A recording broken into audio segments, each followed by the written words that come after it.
jūsų palyga nerastas, ne, pagal nutartį. Įdom, kuris yra. Šiaip tai gal būtų ten gyvenę, nes...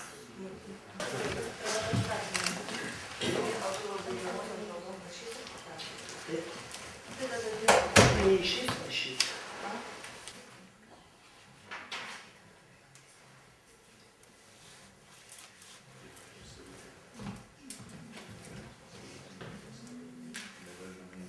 Mano įspūdžiai labai nykus. Pirmiausiai, teisiama Šaknelės, a viršūnėlės sėdi ir valdo Ukmergės rajoną. Tai mano asmeninė tokia nuomonė. Ir į sekantį teismo posėdį mes tikrai bandysim prašyti, kad būtų apklausti 16 sąrašo asmenys, už kuriuos buvo bandoma pirkti rinkėjų balsus. Ir išvis šitie rinkimai.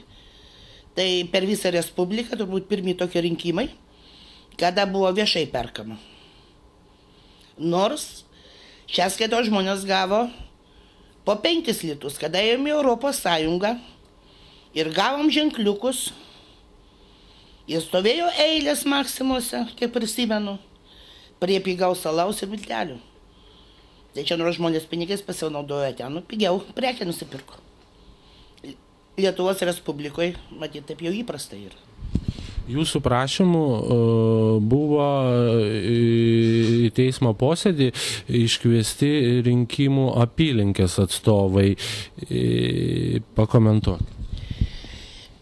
Visgi rinkimai yra sureguliuoti įstatymu. Tai yra Lietuvos Respublikos savivaldybių, rinkimų į savivaldybės, savivaldybių tarybas įstatymas. Ten aiškiai yra deklaruota, ką turi daryti rinkimų komisijų pirmininkai, jeigu pasitaiko būtent faktas, kada ar paperkama, ar dar kažkas tai teisės pažinimo faktą.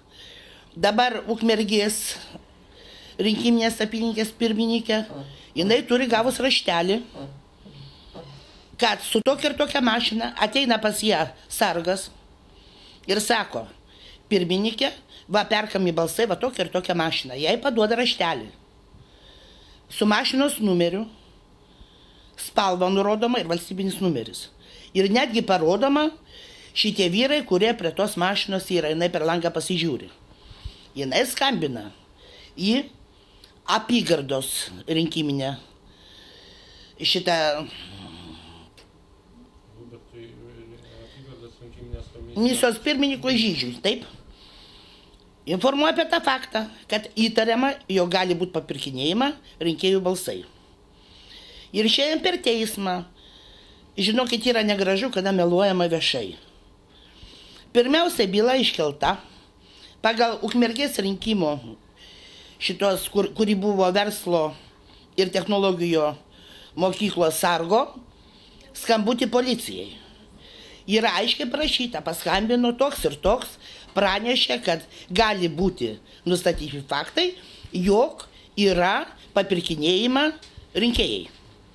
Policija staigiai sureagavo į šitą dalyką. 12 valandą šis žmogus jau buvo apklaustas. Byla iš karto buvo iškelta. Dabar prokuroras,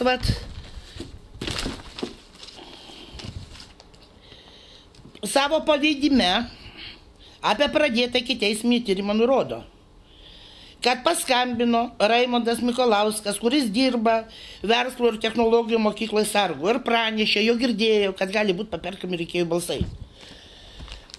Policija sureaguoja, prokuroras savo irgi pavedime nurodo, kas skambino. Tada man nesuprantama apygardos pirmininko pareiškimas, kad aš paskambinau iš karto į policiją. Jis nei šitoj byloj nėra apklaustas, nei apie kažkokių yra duomenų nieko.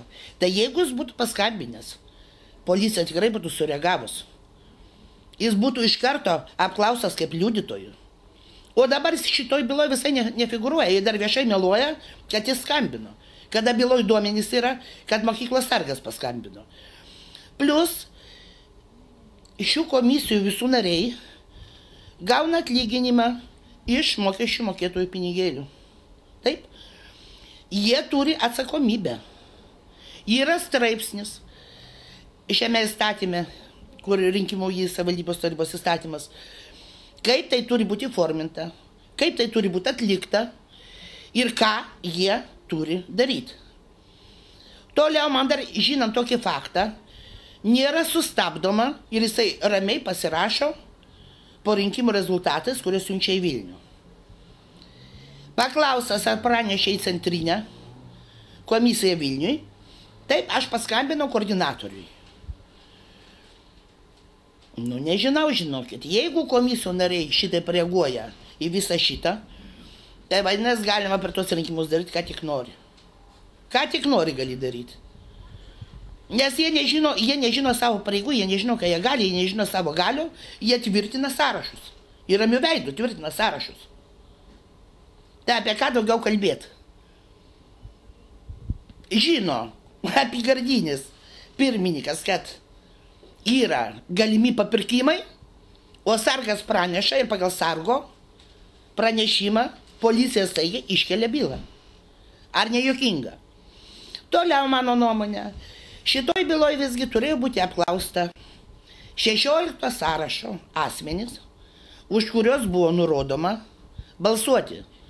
Juk pažiūrėkit, kas sėdi kaltinamųjų suole.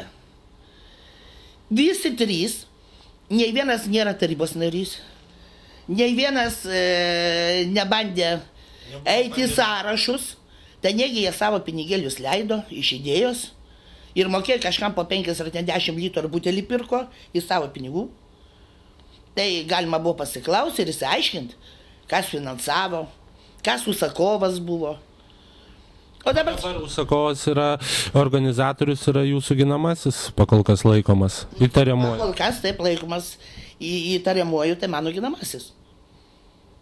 Bet tai irgi reikia įrodyti, kaip organizavo, kaip dar visi tie rinkėjai kiti, tie, kurie ėjo rinkti, nei vienas nenurodo, kad jį pažįsta.